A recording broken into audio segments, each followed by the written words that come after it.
乌俄和谈前景不明，双方互相指责。俄空袭美工厂，特朗普或将再现风云。罗伯特·布罗夫迪，普京最想消灭的乌克兰英雄。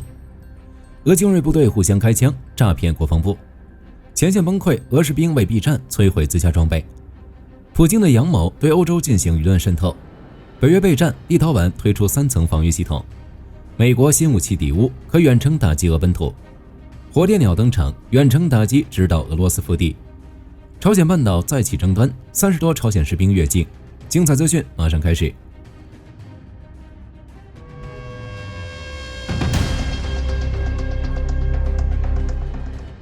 乌克兰外交部声称，泽连斯基愿意在当前前线形势下讨论领土问题，但只会在与普京的会晤中讨论。不过，按照俄罗斯外交部的说法，普京与泽连斯基的会晤尚未被列入日程，也没有举行此类峰会的议程，和谈依旧遥遥无期。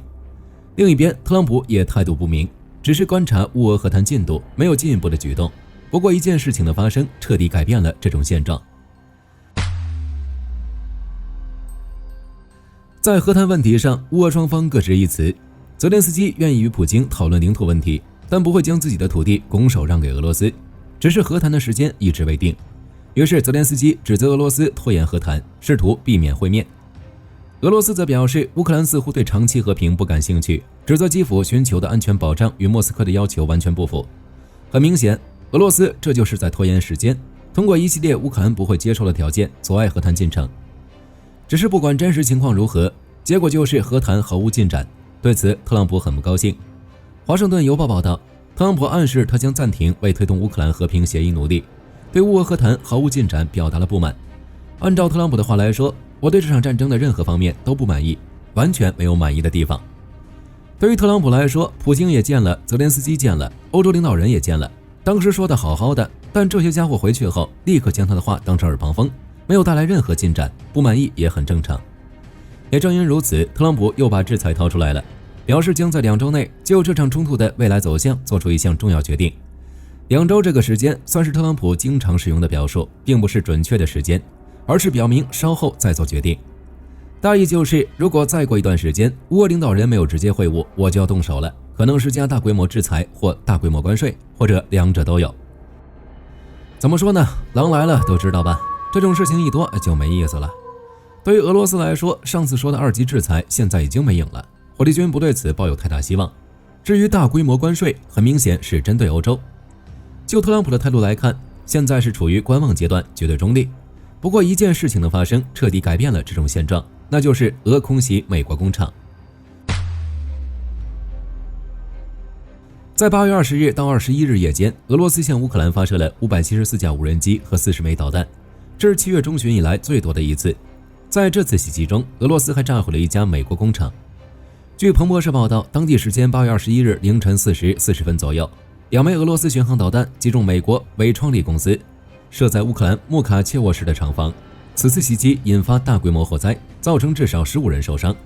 泽连斯基在社交媒体上发文称，这是一家普通的民营企业，于2012年投产，拥有数千名员工，生产咖啡机等日常用品。提及美国工厂遇袭时，特朗普表示对此不高兴。如果仅仅是一个表态，火力军也不会特意拿出来说。实际上，在遇袭事件发生之后，特朗普在社交媒体上发了一个帖子，鼓动乌克兰袭击俄罗斯本土。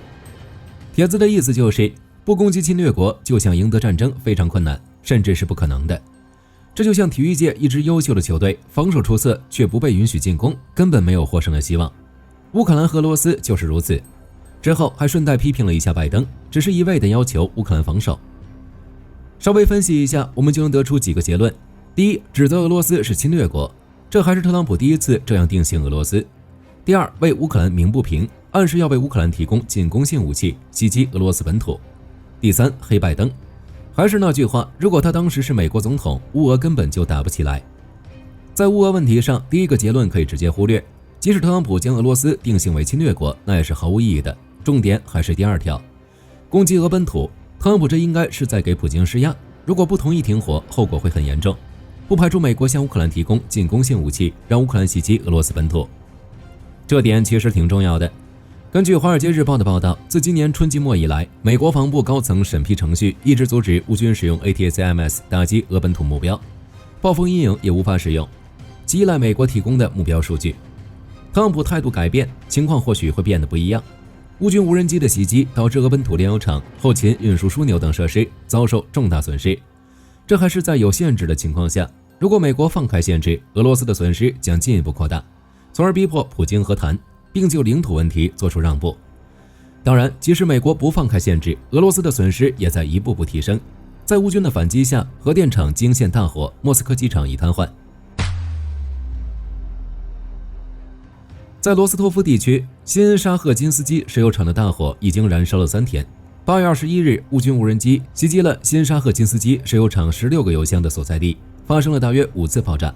美国宇航局公司的信息证明，直到8月23日凌晨4点，炼油厂仍在燃烧。新沙赫金斯基石油厂属于俄罗斯南部最大的石油产品供应商，距离顿巴斯前线不到200公里。对于俄罗斯来说，这次损失不可谓不大。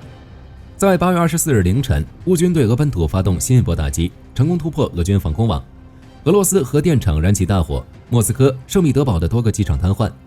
根据法新社报道，俄罗斯官方证实，库尔斯克核电站遭遇无人机袭击，造成核电站一台辅助变压器损坏，并引发火灾。库尔斯克核电站新闻部门称，事件造成核电站3号机组减载 50%， 这是该核电站唯一处于运行状态的机组。第4号机组处于定期维修中，第12号机组处于无发电运行状态。目前，爆炸引发的火灾已被扑灭，暂无人员伤亡。起火的装置与核电站主反应堆不相连，核电站和邻近地区辐射水平未发生变化。根据路透社报道，几乎在同一时间，在圣彼得堡地区波罗的海沿岸的乌斯特卢加港遇袭，俄罗斯最大的民营天然气公司诺瓦泰克的天然气接收站引发大火。除此之外，乌克兰的无人机也飞往了莫斯科。莫斯科市长索比亚宁证实，防空系统击落一架飞往莫斯科的无人机。俄罗斯国防部则表示，3小时内在中部多个地区拦截并摧毁了32架无人机。大规模的空袭使得莫斯科与圣彼得堡等地的多座机场暂停营运，数十架航班延误。乌军无人机不仅对俄本土造成重大损失，在前线方向更是不断挫败俄军攻势。乌军的无人机操作员罗伯特·布罗夫迪也成为普京最想消灭的乌克兰英雄。罗伯特·布罗夫迪，代号马扎尔，乌克兰知名的商人、慈善家。乌俄战争爆发后，布罗夫迪自愿报名前往前线，加入乌克兰第28独立机械化旅。同年5月，布罗夫迪自费购买了一批无人机，并开始领导一支航空侦察部队“马迭尔之鸟”。该部队被派遣执行至关重要的任务：侦察敌军阵地、巡逻、校正炮火、操纵无人机袭击以及精确投掷炸药。布罗夫迪的部队属于乌克兰军队在顿巴斯地区最精锐的旅级单位之一。乌克兰方面称，2023年间，布罗夫迪领导的部队曾成功摧毁上千个目标。2025年5月8日，泽连斯基授予布罗夫迪最高国家荣誉“乌克兰英雄”称号，并颁发了金星勋章。在作战期间，布罗夫迪也因其军功被授予多枚国家荣誉勋章。在2025年6月，泽连斯基签署命令，布罗夫迪被任命为无人系统部队司令。7月份，在德国韦斯巴登，布罗夫迪进行了一次演讲，重点就是乌军无人机战术。在作战时，布罗夫迪指挥12支飞行员小队，其中95%的人在战争前是平民，什么职业都有，唯独不是军人。无人机部队仅占乌克兰军队总数的2%，但摧毁了敌军每3名士兵中的1人，每3个目标中的1个。在演讲中，布罗夫迪还提及了北约的军事基地，一座组织有序、设备齐全、状态良好的设施，只需距离不超过10公里，4支乌克兰飞行员小组就能在15分钟内将其摧毁。整篇内容极具震撼力，因为篇幅问题，火力军就不再一一讲述。战场方向，俄军那边又出现了很多骚操作。俄罗斯精锐士兵开枪自残，骗取俄罗斯国防部的补贴，更有士兵主动摧毁自己的装备，以避免前线作战。乌克兰游击队阿泰什声称，在赫尔松方向，俄军第24摩托化步枪团的士兵故意放火烧毁自己的装备，目的就是不想前往前线阵地。原因也很简单，俄罗斯指挥部的命令太过离谱，在没有防护的情况下，直接将士兵丢到前线。面对乌军无人机的袭击，这些俄军士兵的结果就是全军覆没。在这种情况下，恐怕没有任何一名士兵希望上战场。就像之前提的那样，在赫尔松地区，很多俄军士兵擅离职守并拒绝服从命令，恐怕下一步就是哗变了，比如直接干掉指挥官，向乌克兰投降。这已经有先例了。这是偏激一点的做法，聪明一点的俄军士兵会把俄罗斯政府当摇钱树，直接诈骗普京，根据俄罗斯调查委员会的调查，在乌俄战场之上，俄罗斯精锐第83空降突击旅的30多名军人故意开枪自残，然后谎称战斗受伤，骗取俄罗斯政府的经济补偿、带薪休假和优惠医疗。根据调查，非法骗取的金额超过250万美元。一些高级军官也受到牵连，包括前旅长近卫上校阿尔乔姆·戈罗迪洛夫、特种作战小组负责人康斯坦丁·弗罗洛夫，两人都承认有罪。弗罗洛夫的法庭文件显示，在服役期间，其伤势并非战斗导致，而是战友向其开枪，避开重要器官之后，就能领取37000美元的赔偿。这种骚操作不止俄罗斯士兵会搞，俄罗斯军方也有各位意想不到的操作。比如将失踪士兵贴上逃兵的标签，隐瞒战争伤亡，并避免经济补偿。战场之外，俄罗斯发起舆论攻势，在欧洲进行俄罗斯不是敌人的宣传，只是俄罗斯的宣传与其所做的动作完全相反。乌克兰反虚假信息中心报道，俄罗斯在欧洲发起了一场宣传活动，口号是俄罗斯不是我的敌人。罗马尼亚、法国和意大利都出现了带有这一信息的海报和贴纸。贴纸通常以当地语言显示，并有握手等图像，目的就是将莫斯科描绘成和平缔造者，而不是侵略者，从而削弱欧洲对乌克兰的支持。俄罗斯很早就开始进行舆论攻势了，通过虚假信息、网络攻击等行为破坏欧洲与乌克兰的关系。这些宣传与俄罗斯正在做的事情完全相反，其不仅在北约边境建造大型电子战中心，还向白俄部署重兵。据 TSN 和 Tokeny 的报道，加里宁格勒地区、切尔尼亚霍普斯克附近，俄罗斯正在建造一个大型信号情报站，距离波兰和立陶宛边境不到100公里。从这个站点，俄罗斯将能够监控整个联盟的战术传输、雷达网络，甚至民用基础设施的情况，包括波兰、立陶宛和德国，从而为莫斯科提供重要的情报支持。除此之外，俄罗斯或许还能干扰北约指挥和通信线路的能力。目前，加里宁格勒的导弹系统和雷达站已经高度军事化，很明显，俄罗斯这是想要与北约进行长期对抗。在白俄罗斯地区，俄罗斯已经部署重兵。2月份的时候，乌克兰基辅独立报报道，俄罗斯计划在白俄罗斯边境部署约10万至15万兵力。这些部队不仅威胁乌克兰，也威胁到北约。从8月开始，俄罗斯国防部就对东部军区进行了调整，将原驻扎于伏尔加河沿岸的近卫第1坦克集团军调往加里宁格勒方向。俄罗斯还在白俄境内部署了伊斯坎德尔 M， 增强区域火力打击能力。卫星图像显示，俄白边境公路持续出现重型装备运输车队 ，T90M 也不断向白俄运输。这些举动足以说明，俄罗斯的终极目的就是入侵欧洲，在欧洲进行舆论攻势，也只是想要干扰北约的判断。不过很明显，一点用都没有。在北约东翼，立陶宛推出3层防御系统，以阻挡可能到来的袭击。立陶宛国防部称，已启动一项防御计划，在其与白俄罗斯和加里宁格勒的边界建立一个3级防御系统。第一道防线就是距边境长达5公里的拒止区，设有反坦克壕沟、混凝土障碍物、铁丝网、雷区，并建设步兵阵地，配备标枪、长钉等反坦克导弹，阻碍俄军装甲部队的进攻。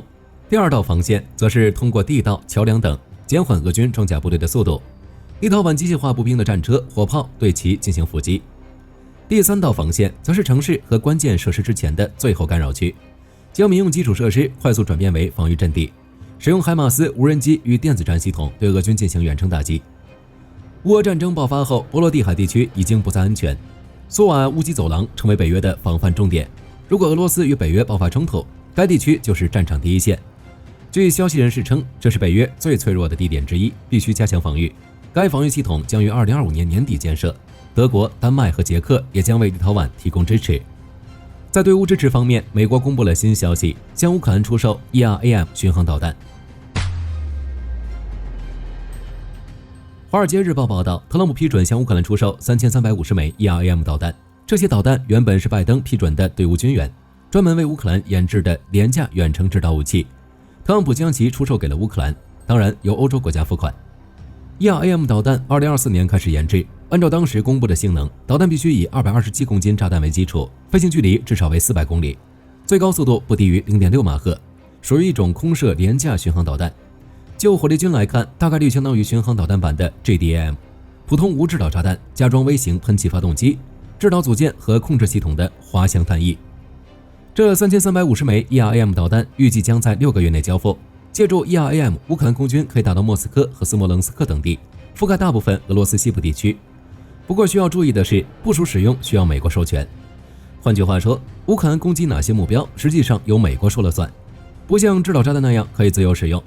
其最大的用处应该是攻击俄军在乌东的后勤枢纽、弹药库等。就特朗普当前的态度来看，如果俄罗斯一直不想和谈，打击俄本土也不是不行。当然，即使美国不同意打击俄罗斯本土，乌克兰也有其他的办法，比如之前聊到的火烈鸟，目前其已进行了实战测试。有媒体报道称，火烈鸟导弹摧毁了俄罗斯奥利亚海港。乌克兰国际文传电讯社报道称，泽连斯基表示，乌克兰已成功试射火烈鸟，该导弹飞行距离超过3000公里，是乌克兰拥有的最成功的导弹。那么，乌军试射火烈鸟目标是什么？在8月14日，乌军无人机袭击了奥利亚海港，击沉装载伊朗装备的俄罗斯运输船。不过，根据俄罗斯媒体马什报道，在此次袭击中，乌军不仅击沉了俄军的装备船，还几乎摧毁了整个奥利亚海港。该港位于俄罗斯的阿斯特拉罕州，长期以来都用于接收伊朗的武器，现在已经毁坏严重，来自各国的货物都难以进港，大量货轮都只能在里海等待。这种规模的破坏不是无人机造成的，而是导弹。在乌军公布火烈鸟已经成功试射的当下，结果是什么几乎是一目了然。不过俄方还没有就相关消息做更多的回应。此前当地州长曾声称港口遭到无人机残骸的破坏，且否认遭遇重大损失。乌克兰也并未明言他们用火烈鸟导弹攻击了奥利亚港。就威力来看，火烈鸟可以做到这一点，其射程3000公里，能携带重达1吨的弹头，这就是泽连斯基手中的牌，具备战略意义。火烈鸟导弹的射程覆盖了俄罗斯境内多数重要军事目标，包括90个空军基地中的70个，以及主要导弹和无人机生产设施。基辅独立报报道，从国防战略来看，乌克兰国产远程武器至关重要，它可以为乌克兰提供一个谈判筹码。作为一种国产武器，乌军可以使用火烈鸟攻击俄罗斯境内的目标，没有任何限制。从最初的构思到火烈鸟导弹的首次作战部署，乌克兰只用了不到9个月的时间。目前乌克兰每天仅能生产1枚火烈鸟导弹，到10月份这数字将增加到7枚，后续还会进一步提升。就火力军而言，无论美欧向乌克兰提供什么安全保障，都不如上千枚火烈鸟导弹来得实在。自身实力足够强才是最好的安全保障。在亚洲地区，朝鲜半岛再起争端。美国领导的联合国军司令部指出，有30名朝鲜士兵无视警告越过朝韩边境，韩国军方对此鸣枪警告，并在指定的鸣枪警告射击区域内射击，迫使朝鲜士兵撤退，再次引爆朝韩之间的冲突。这件事发生的时间其实挺早的，在8月19日下午3点左右，韩国军方在朝鲜军事分界线附近使用12.7毫米大口径机枪对朝鲜士兵进行警告射击，称其越界施工。朝鲜则表示抗议，称已提前2次通知美方，指责韩方恶意挑衅。按照朝鲜的说法，这些越境士兵的目的是修建障碍物，与韩国领土彻底分离，包括封锁边境公路、铁路等，从而消除边境紧张因素，并且已经提前向美国报备。不过就韩国来看，此类工程可能改变边境现状，威胁韩国安全。双方各执一词，局势进一步加剧。不过当下正值已知自由护盾之际，不排除朝鲜这是想要试探美日韩的态度。只是偷鸡不成蚀把米，为了挽回自己的面子，金正恩试产了2款改良型新型防空导弹的试射。朝鲜并未公布试射的具体地点与导弹型号，大概是朝鲜向俄罗斯提供支援，在获得俄罗斯技术后，对老旧导弹进行改进。但不管怎么说，朝鲜半岛的局势已经进一步升级，就看后续如何发展了。是双方各退一步，还是朝鲜士兵继续越境？好了，这期视频到这儿就结束了。各位觉得特朗普这次提出的对俄制裁会顺利实施吗？可以在视频下方留言，大家一起讨论。喜欢的话不要忘记点点关注。我是火力军，下期见。好的，各位观众，今天给大家推荐一款 T 恤，不仅超有态度，还堪称性价比之王。首先，它超级轻，拿在手上轻飘飘，穿上身更是零负担，舒服到让你忘了它的存在。其次，面料剧透气，就像会呼吸一样，就算在外面跑1天，也能保持干爽，彻底告别黏腻感。最关键的是，价格真的让我惊掉下巴，仅需很少的钱，你就能拥有这份清爽。质量和舒适度绝对远超这个价位，闭着眼入都不亏，多买几件换着穿也毫无压力。